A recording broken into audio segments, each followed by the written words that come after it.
A gente começa agora nosso programa trazendo destaques internacionais, falando um pouco de toda a escalada da situação entre Estados Unidos e Venezuela, mas colocando um dedinho aqui no Brasil, dentro dessa discussão, muito querendo saber como o presidente Lula vai se manifestar em torno do assunto do momento. E a gente tem um destaque na Folha de São Paulo, trazendo que o presidente Lula pretende falar da situação da Venezuela no eventual encontro que a gente está com a expectativa com o Donald Trump. Um alto funcionário do governo brasileiro disse para a Folha de São Paulo que o presidente brasileiro pretende dizer ao Trump que uma intervenção militar para uma mudança de regime na Venezuela pode ter o efeito contrário ao desejado e afetar toda a região, dizendo que pode trazer consequências graves para toda a América Latina. Beto, queria uma ajuda sua aqui para a gente compilar esse tanto de informação que a gente teve nos últimos dias em torno das investidas dos Estados Unidos na Venezuela, a situação crescendo, muito se esperando de como o Brasil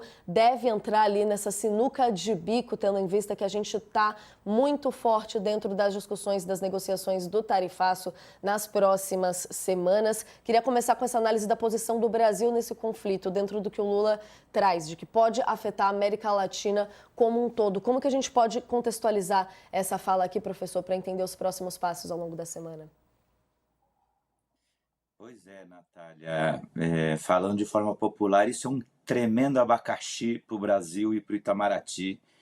E é uma situação muito delicada. É importante a gente ser sincero com a audiência.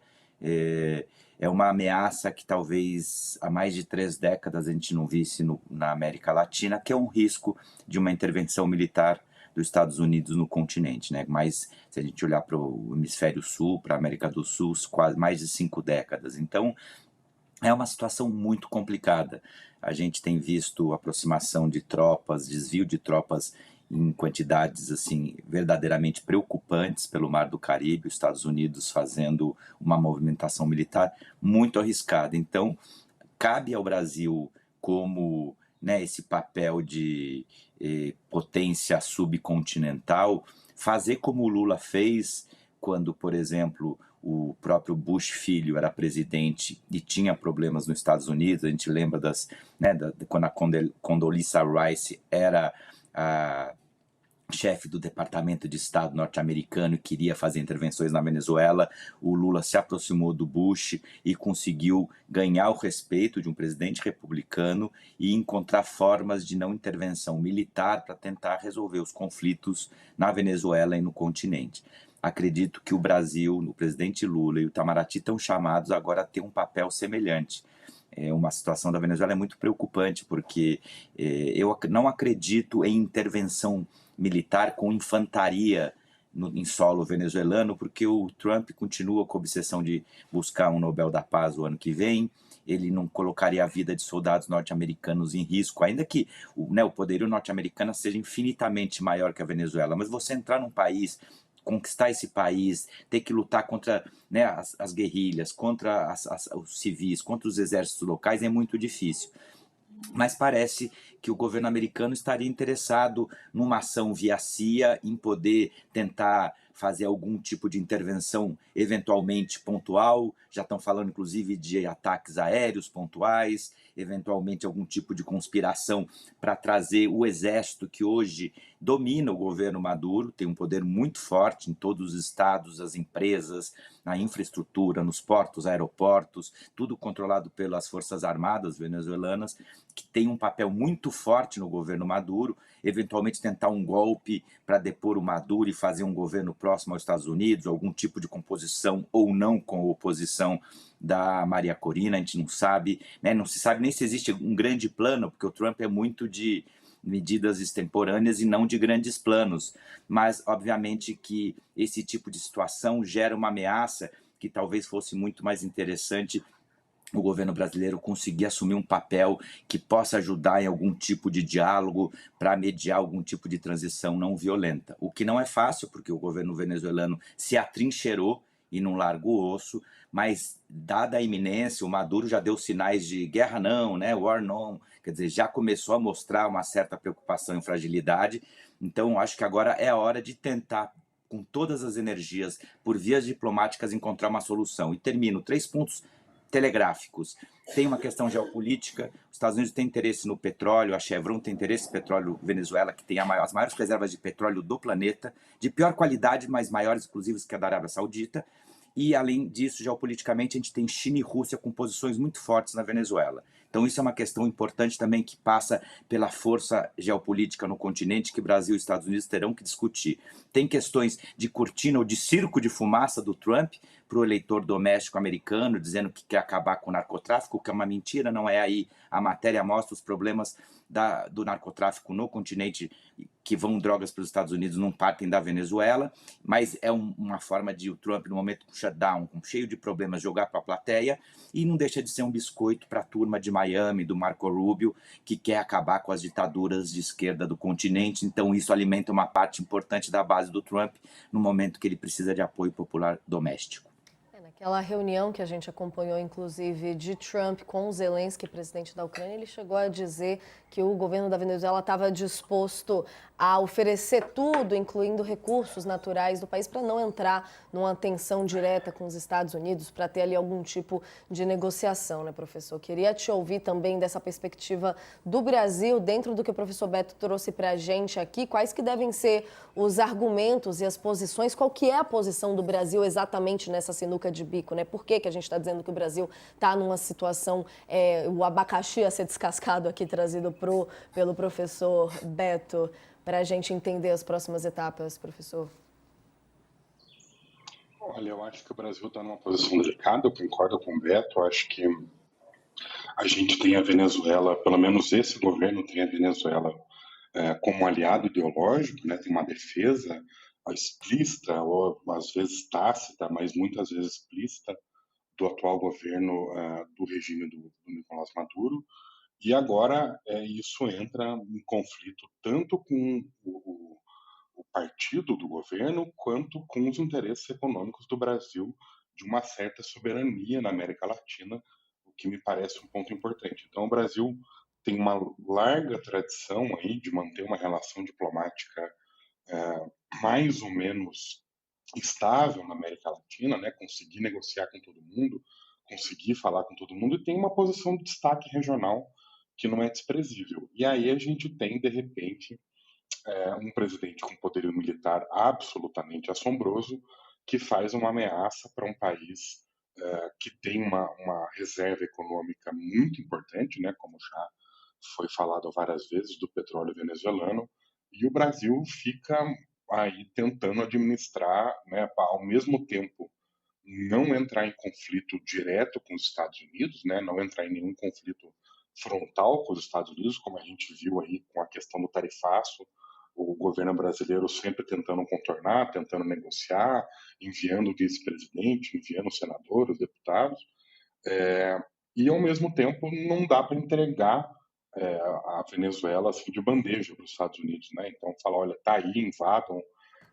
Claro, eu concordo com o professor que provavelmente a gente não vai ver uma operação militar clássica, né? A gente, se houver alguma coisa, deve ser uma atitude mais discreta, mas o Brasil tem que, ao mesmo tempo, defender a Venezuela sem entrar em conflito direto com os Estados Unidos. E aí que eu acho que é o abacaxi para ser descascado, né? Como manter a posição do Brasil de aliado de dois governos antagônicos. Então, eu acho que essa é a dificuldade, esse é o problema a ser resolvido no momento, né? Como que o governo brasileiro vai sair dessa situação de ser aliado de duas forças antagônicas que estão em alguma medida disputando aí. A gente não, é tudo muito estranho, né? Bastidor sobre petróleo, o Trump nunca mantém as posições dele fixas, então é tudo muito volátil. Mas eu acho que de qualquer jeito a questão está posta e o Brasil vai ter que ser muito flexível para se manter como aliado dos dois países. É difícil saber exatamente o que se passa na cabeça do Trump, mas o histórico de política ali internacional do governo brasileiro faz a gente ver essa tentativa de ir mantendo os dois lados. Mas tem uma coluna muito interessante do Jamil Chad, que a gente tem aqui no UOL hoje também, trazendo justamente a contradição ali nas explicações do Trump do porquê dessa escalada. O Jamil traz informações de relatórios do Departamento de Inteligência contradizendo esse principal argumento do governo Trump para uma possível ação militar, que é justamente o do combate ao tráfico de drogas. De acordo com o último levantamento da agência antidrogas do país, 84% da cocaína vem da Colômbia e não passam pela Venezuela. Além disso, 74% do fluxo de entorpecentes usa a rota do Pacífico e não passa ali pelo Mar do Caribe também, onde a gente tem visto as investidas contra embarcações, que inclusive, Beto, queria te ouvir um pouco de como tem se desdobrado, principalmente com as últimas, com discursos em torno também, notícias em torno de ter sobreviventes nelas. Assim, a gente vê que tem os dados, como o Jamil traz aqui, e os argumentos, as justificativas para fazer colar o discurso em torno do que a gente está vendo, que é uma investida muito maior em torno da América Latina como um todo, como vocês vêm explicando para a gente. Como é que a gente pode ter esses relatórios, esses dados trazidos aqui pelo Jamil como aliado nesse discurso, ou já não tem uma força dentro do que a gente está vendo? Não, sem dúvida nenhuma, Natália. Os dados do Jamil detalham um pouco aquilo que eu rapidamente comentava. A droga que chega nos Estados Unidos chega pelo México, é eminentemente colombiana ou através do México, inclusive peruana. Se chega a droga nos Estados Unidos via Venezuela, é uma questão residual. Então, obviamente, é uma cortina de fumaça, é uma desculpa do Trump para poder defender seus interesses geopolíticos. E esse xadrez é muito complicado, Natália, porque, por exemplo, uma semana antes de toda essa história, o próprio professor Trevisan comentava isso essa semana aqui no All News. Os Estados Unidos, com o Chevron, fizeram um acordo com o governo Maduro. Então, havia já um interesse econômico das reservas petroleiras venezuelanas serem exploradas pela multinacional norte-americana. Então, havia um acordo. Às vezes, o econômico, o político, militar não combinam. Então, o Trump, ele fica, obviamente, como é uma criatura muito errática, que é extemporânea, não é um homem de planejamento, é um homem de sentar e negociar, de tomar uma decisão de última hora, fica dando uma no cravo, outra na ferradura. Então, ao mesmo tempo que ele ameaça com uma intervenção militar para tentar derrubar o Maduro, ele deixa a Chevron costurar com o Maduro um acordo comercial petroleiro que seguramente não é muito republicano e ninguém saberá muito bem os detalhes, mas que está ocorrendo enquanto isso. Então é uma geopolítica, e aí eu acho importante, o Bruno comentava, de dois governos e o Brasil ter que ficar entre o governo norte-americano e venezuelano. O Brasil se distanciou do governo venezuelano, o governo brasileiro, porque o governo brasileiro não aceitou o resultado das eleições na Venezuela, porque o governo venezuelano e a junta eleitoral não apresentaram as atas eleitorais, os boletins de urna, equivalente ao que seria isso, com o resultado escrutinado. Então, com isso, se afastou. Depois disso, o governo brasileiro vetou a entrada da Venezuela nos BRICS, o que gerou um incômodo tremendo em Caracas, mas o governo brasileiro se distanciou do governo Maduro e não reconheceu a eleição. Obviamente, não reconhece a legitimidade democrática do governo Maduro a partir desse momento. Então, é o governo Lula se distanciando. Por outro lado, o governo Lula, que estava muito distante do Trump, depois da Assembleia da ONU, parece que deu química. Então, se aproxima. Então, acho que isso é um momento oportuno para o Brasil, que já não está tão próximo de Caracas, nem tão longe de Washington. Então, acho que é uma boa oportunidade, uma quadratura histórica para o governo brasileiro conseguir dialogar e fazer um trabalho diplomático, aproveitando que a gente tem uma diplomacia profissional, e como eu sempre faço questão de ressaltar, entre as melhores do planeta, com a francesa, a norte-americana, que é o Itamaraty, e essa liderança política do presidente Lula, que hoje é uma das maiores lideranças políticas do planeta, para conseguir Lula e Itamaraty tentarem costurar uma saída democrática para a Venezuela, que é o que todos desejamos. Eleições livres, transparentes, onde todos possam disputar. Eu acho que construir um horizonte democrático na Venezuela é uma questão de segurança para o Brasil. O Brasil tem uma fronteira gigantesca com os Estados Unidos, com a Venezuela. Ainda que os Estados Unidos façam uma deposição do Maduro, e o dia depois? Veja o que aconteceu no Afeganistão, na Síria, no Iraque. A gente sabe o que acontece depois de intervenções, né? É o caos muitas vezes que se instala, ou um governo militar pior do que o governo que tinha anteriormente. Então, eu acho que uma transição democrática deveria ser o ideal. E, nesse sentido, o Brasil está chamado a ter um papel para que não se instale o caos, para que o narcotráfico não assuma posições de poder importantes na Venezuela, que setores militares mais fechados não assumam poder e que a gente consiga ter, num país vizinho ao nosso, uma transição democrática que a gente não tenha no hemisfério sul, na América do Sul, intervenção militar de potência internacional. É tudo que a gente deveria desejar e espero que o governo brasileiro consiga fazer, atuar. Não é uma missão simples, não é o que todos nós gostaríamos, mas acho que o Brasil está chamado a ocupar esse espaço e tentar garantir uma transição democrática e uma solução pacífica para a Venezuela, dialogando, obviamente, com os Estados Unidos. Com certeza, um protagonismo de relevância ali na região, muito do que a gente estava falando aqui da situação de drogas também, o que a gente viu com o governo do México, que também está colaborando com o Trump, né, professor? É importante a gente entender esse xadrez todo por aqui.